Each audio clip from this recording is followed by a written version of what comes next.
నమస్తే, welcome to burning topic.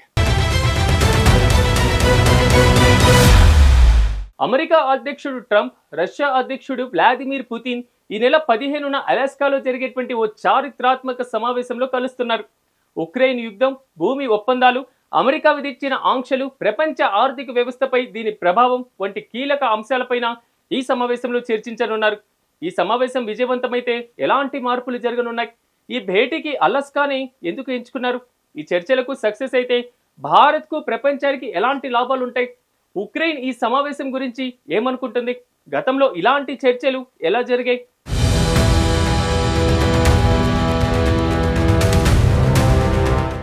రెండు 2022లో Russia Ukraine యుద్ధం మొదలై ఇప్పటికీ 3 ఏళ్లు దాటింది. ఈ యుద్ధంలో వేలాది మంది చనిపోయారు, లక్షలాది మంది ఇల్లు కోల్పోయి నిరాశ్రయులయ్యారు. అమెరికా, ఐరోపా దేశాలు రష్యాపై కఠిన ఆంక్షలు విధించాయి. రష్యా కూడా తిరిగి ఆర్థిక, రాజకీయ ఒత్తిడి చేసింది. అమెరికా ఉక్రెయిన్కు బిలియన్ల డాలర్ల విలువైన ఆయుధాలు, సైనిక సాయం అందిస్తోంది. ఈ గొడవల మధ్య ట్రంప్, పుతిన్ నేరుగా కలవడం ప్రపంచ దృష్టిని ఆకర్షించింది. ఈ సమావేశం ఉక్రెయిన్ యుద్ధాన్ని ఆపడానికి, శాంతి చర్చలకు మొదటి అడుగు కావచ్చని నిపుణులు భావిస్తున్నారు. ఈ యుద్ధం వల్ల ప్రపంచవ్యాప్తంగా చమురు ధరలు, ఆర్థిక వ్యవస్థలు గత 3 ఏళ్లుగా తీవ్ర ఒత్తిడిలో ఉన్నాయి. ఈ సమావేశం ఈ సమస్యలకు పరిష్కారం చూపగలదని ఆశాభావం వ్యక్తం చేస్తున్నారు.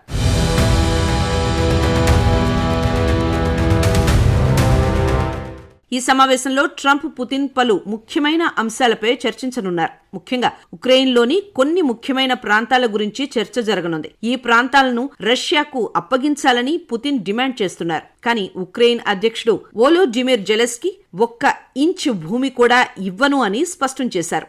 ఈ భూమి వివాదం యుద్ధాన్ని ఆపడంలో పెద్ద అడ్డంకిగా ఉంది. అంతేకాదు, అమెరికా, ఐరోపా విధించిన ఆంక్షలను ఎత్తివేయడం, ఉక్రెయిన్కు అమెరికా సైనిక సాయం తగ్గించడం, చమురు, గ్యాస్ సరఫరా ఒప్పందాలు కూడా చర్చలో ఉంటాయి. ట్రంప్ ఈ సమావేశంలో ఒక గట్టి ఒప్పందం కుదుర్చాలని చూస్తున్నారు. కానీ జెలెన్స్కీ చర్చల్లో నేరుగా లేకపోవడం సమస్యగా మారొచ్చు. ఈ చర్చలు 1 అడుగు ముందుకు పడినా ప్రపంచ శాంతికి ఇది పెద్ద మార్గం సుగమం కావచ్చు.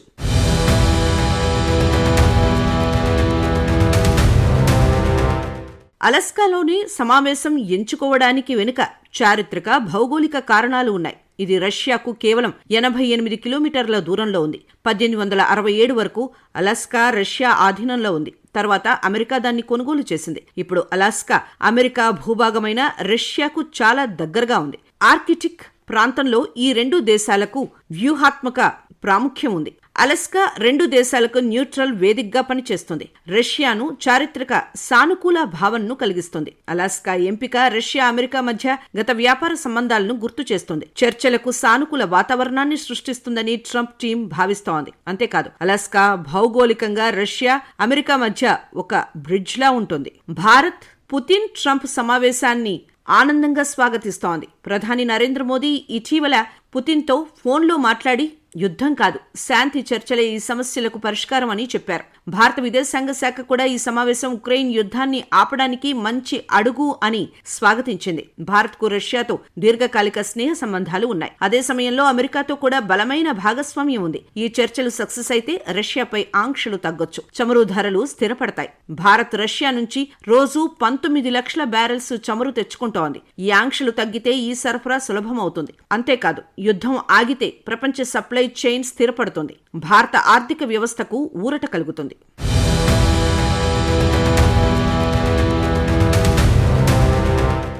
అయితే ఉక్రెయిన్ ఈ సమావేశంపై పలు అనుమానాలు వ్యక్తం చేస్తోంది. అధ్యక్షుడు జెలెన్స్కీ తమ భూమి, స్వాతంత్ర్యం గురించి ఎవరైనా మాట్లాడే ముందు తమని అడగాలి అని స్పష్టం చేశారు. ఈ సమావేశంలో ఉక్రెయిన్ నేరుగా పాల్గొనకపోవడం కాస్త ఆలోచించుకోవాల్సిన అంశం. జెలెన్స్కీ రష్యాతో ఏ ఒప్పందం జరిగినా ఉక్రెయిన్ భూభాగాలు, స్వతంత్రం విషయంలో రాజీ కాకూడదని గట్టిగా చెబుతున్నారు. అమెరికా నుంచి ఆయుధాలు, సైనిక సాయం కొనసాగాలని ఉక్రెయిన్ కోరుకుంటోంది. కానీ ట్రంప్ ఈ సాయాన్ని తగ్గించే ఆలోచనలో ఉన్నారనే భయం ఉక్రెయిన్లో ఉంది.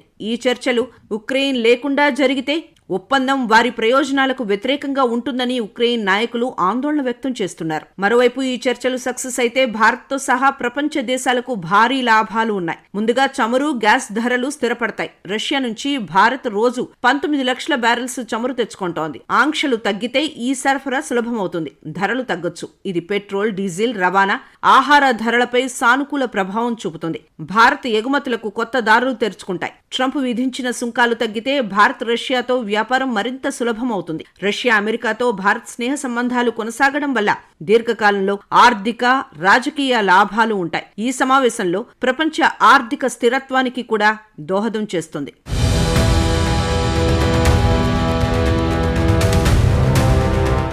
గతంలో రష్యా, ఉక్రెయిన్ మధ్య బెలారస్, టర్కీ, స్విట్జర్లాండ్లో శాంతి చర్చలు జరిగాయి. కానీ అవి ఎక్కువగా తాత్కాలిక ఆయుధ విరమణ వరకే పరిమితమయ్యాయి. 2018లో ట్రంప్ తన మొదటి టర్మ్లో హెల్సింకీలో పుతిన్తో కలిసి ఉక్రెయిన్, సిరియా విషయాలపై చర్చించారు. కానీ ఎలాంటి పెద్ద ఒప్పందం కుదరలేదు. ఈసారి ట్రంప్ స్వయంగా ఈ చర్చలకు ముందుకొచ్చారు. ఆయన తన రాజకీయ ప్రభావాన్ని ఉపయోగించి పుతిన్తో నేరుగా ఒప్పందం కుదుర్చుకోవాలని చూస్తున్నారు. ఈ సమావేశంలో జెలెన్స్కీని కూడా ఆహ్వానించే ఆలోచనలో ఉన్నారని తెలుస్తోంది. ఇది గత చర్చలకు భిన్నంగా ఉండనుంది. అంతేకాదు, ట్రంప్ తన రెండో టర్మ్లో ఈ సమావేశాన్ని ఒక చారిత్రక విజయంగా మార్చాలని భావిస్తున్నారు. ఈ సమావేశంపై ప్రపంచ దేశాలు ఆసక్తిగా ఎదురుచూస్తున్నాయి. చైనా, భారత్ లాంటి దేశాలు ఈ చర్చలను స్వాగతిస్తున్నాయి. ఎందుకంటే యుద్ధం ఆగితే ఆర్థిక స్థిరత్వం, చమురు సరఫరా సులభమవుతుంది. ఐరోపా దేశాలు, ముఖ్యంగా జర్మనీ, ఫ్రాన్స్ ఈ సమావేశాన్ని జాగ్రత్తగా గమనిస్తున్నాయి. ఐరోపా దేశాలు ఉక్రెయిన్కు సైనిక, ఆర్థిక సాయం అందిస్తున్నాయి.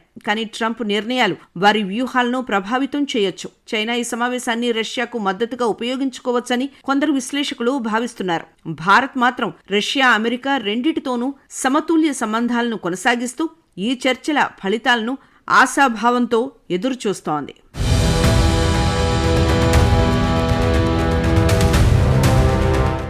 మొత్తానికి ట్రంప్, పుతిన్, అలస్కా సమావేశం ఉక్రెయిన్ యుద్ధాన్ని ఆపడానికి, ప్రపంచ ఆర్థిక స్థిరత్వాన్ని పునరుద్ధరించడానికి ఒక కీలక అడుగు కావచ్చు. అలాస్కా ఎంపిక ఈ చర్చలకు చారిత్రక, వ్యూహాత్మక ప్రాముఖ్యతను ఇస్తోంది. భారత్ ఈ సమావేశాన్ని స్వాగతిస్తోంది. ఎందుకంటే ఇది చమురు ధరలు, వ్యవస్థకు లాభం చేకూర్చగలదు. ఉక్రెయిన్ మాత్రం ఈ చర్చలపై అనుమానంతో జాగ్రత్తగా ఉంది. గతంలో జరిగిన చర్చలు పెద్దగా ఫలితం ఇవ్వలేదు. కానీ ఈసారి ట్రంప్, పుతిన్ నేరుగా కలవడం, జెలెన్స్కీని ఆహ్వానించే అవకాశం ఉండడంతో ప్రత్యేకత ఏర్పడింది. ఈ చర్చలు సక్సెస్ అయితే భారత్తో సహా ప్రపంచ దేశాలకు శాంతి, ఆర్థిక స్థిరత్వం లభిస్తాయి.